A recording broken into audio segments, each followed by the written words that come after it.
my first unpleasant experience was with a gentleman who asked me to dance, and I agreed. But he didn't give me a chance to warm up with him. He pulled me onto the floor with almost like what felt like a violent turn, and his energy was so high that I couldn't tell what he wanted from me. I missed all of his signals. His arms moved too much. His legs moved too much. He didn't have the eye contact, so I wasn't sure what he wanted me to do. So it wasn't a good experience as a follow. And not only did you mention that he was kind of blaming it on you a little bit.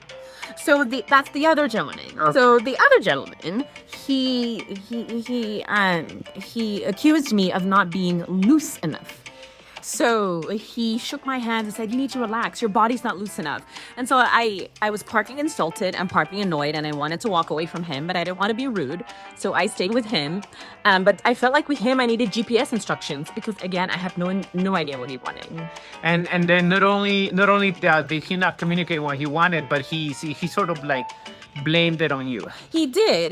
And so it wasn't a nice experience. If he felt like he had more experience than me, then he needed to come down to my level then. Like, no, dance more simply and give more simple instructions so the experience will be better for both of us. You can't elevate me in a 2-minute dance on a dance floor, and criticizing me didn't feel good either.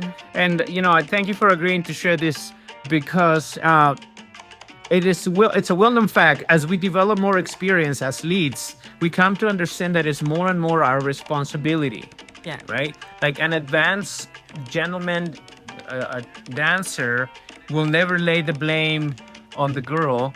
And just judging by what you told me about those two guys, it's very unlikely that they had formal training. It's probably very much the case that they are self-taught and they have a lot of blind spots.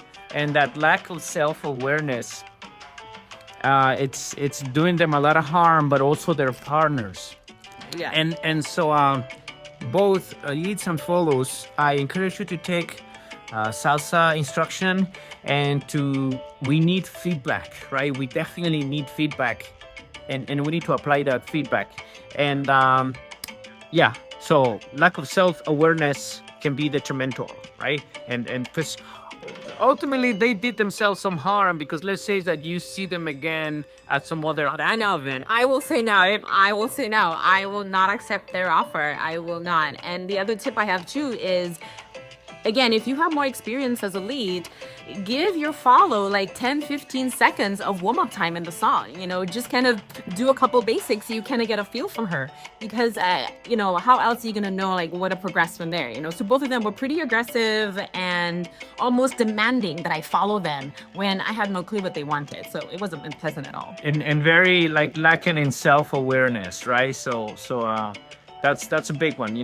We can only improve, but if we're in denial that we need to improve, it's gonna be extra hard. And so thank you for sharing your experience. Other than that, you had a good time with with dance. Amazing time. Everybody else was amazing. It was fun dancing with you and fun dancing with my classmates. So yes, Awesome. It was amazing. Thanks again. Then I will see you in the next video. All right.